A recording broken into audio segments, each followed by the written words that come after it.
It's one of the most powerful forces known to humankind.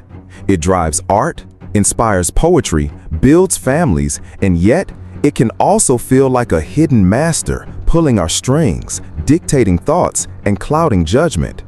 Why does sex, this fundamental human experience, seem to exert such profound control over our minds? We often seek answers in biology or fleeting pleasure, but the deepest truths lie buried within our own psyche. Today, we turn to the wisdom of Carl Jung and the resilience of Stoicism to explore this very question. Jung revealed how this powerful energy is intertwined with our deepest unconscious drives, especially with what we choose to repress. We will journey into the shadows to understand not just why sex controls the mind, but how.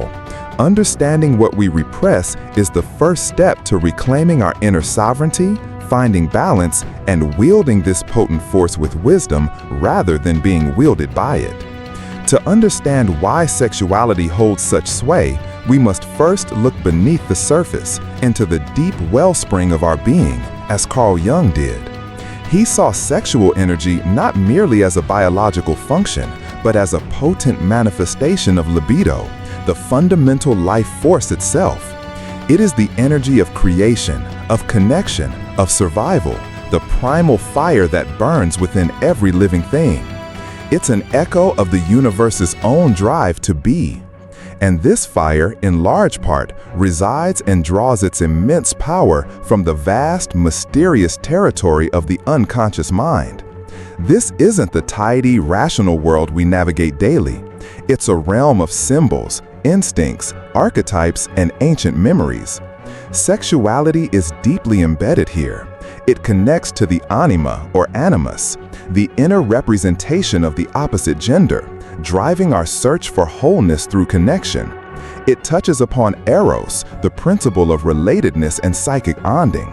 It taps into primal instincts for procreation and union that stretch back millennia. Because these roots run so deep, often far below our conscious awareness, their expressions, desire, attraction, fantasy, can surface with a force that feels overwhelming, almost alien. It feels like control precisely because it isn't always consciously controlled. It bypasses our rational filters, speaking a language of symbol and sensation that our logical mind struggles to grasp. This isn't a flaw, it's a feature of our profound complexity. Recognizing this primal fire not as an enemy, but as a fundamental, powerful, and often unconscious energy is the first crucial step towards a wiser relationship with it. If this primal fire is so fundamental, why does it often feel like such a source of conflict, even torment? Jung pointed to a powerful mechanism: repression. From childhood, we learn that certain aspects of ourselves, especially those connected to our raw, powerful libido, are unacceptable. We are taught by society, by family, sometimes by our own inner critic, to push these parts away. We banish fantasies we deem shameful, attractions we consider forbidden, fears about intimacy or adequacy, and even the raw, untamed intensity of our sexual nature. We push them down, hoping they will vanish, but they don't vanish. They gather in the shadow, that unconscious realm we explored. And here's the crucial insight: what you repress does not disappear. It accumulates power. Like a river dammed without a release valve, the pressure builds. The shadow seeks expression, and it finds it, often in ways that feel completely out of our control. It leaks out in projections onto others, in sudden, inexplicable moods, in dreams that disturb us, and, most relevant here, in obsessions and compulsions.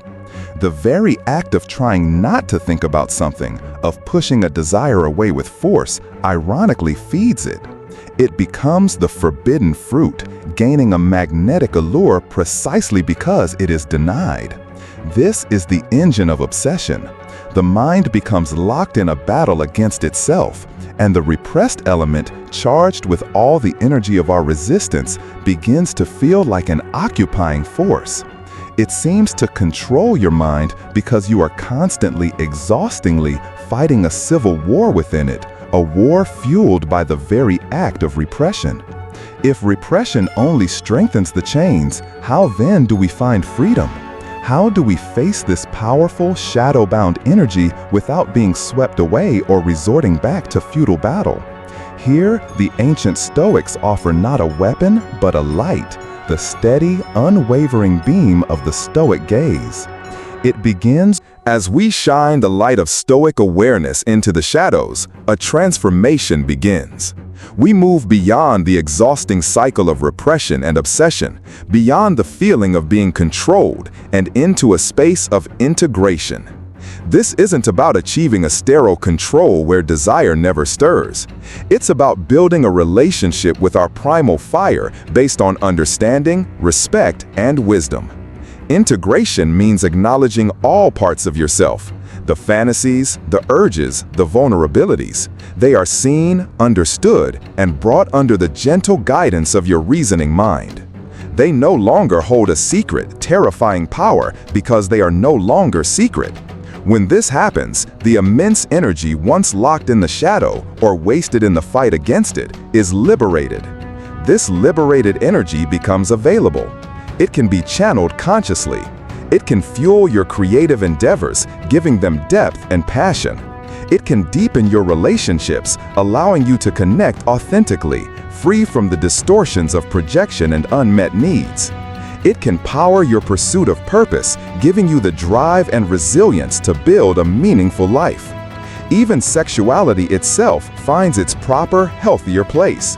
It ceases to be an all-consuming obsession or a source of shame and becomes one aspect among many of a rich, full life, an expression guided by conscious choice, respect, and connection rather than blind compulsion.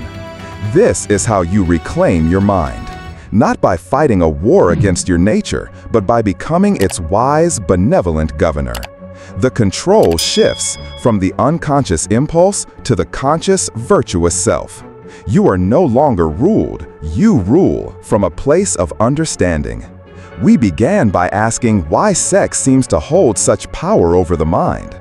Through the lens of Carl Jung, we saw its deep roots in our life force and the potent way repression fuels its perceived control by casting it into the shadow. But we did not stop there. We turned to the enduring wisdom of the Stoics, not as a means to crush this energy, but to understand it, to meet it with the unwavering gaze of awareness, and to guide it with reason. We learned that the path out of feeling controlled isn't through a stronger cage, but through a brighter light.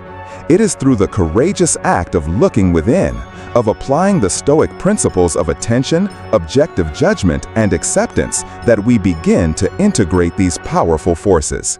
This integration doesn't promise a life free from desire, but it promises a life free from slavery to desire. It offers the profound freedom of knowing yourself, of choosing your responses, and of directing your most potent energies towards a life of virtue and purpose. You hold the capacity within you to transform this primal fire from a hidden master into a powerful, conscious ally. It is a journey that demands patience, honesty, and courage, but it is the journey towards reclaiming your mind, and in doing so, reclaiming your life.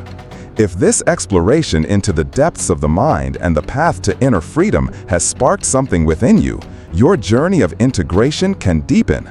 What insight about your own hidden fire will you carry forward? Share your reflections in the comments. Your courage inspires others. If you believe this message can help others reclaim their inner sovereignty, share this video. And to continue this vital work of self-understanding and Stoic mastery with us, subscribe. Let's walk this path of awareness together.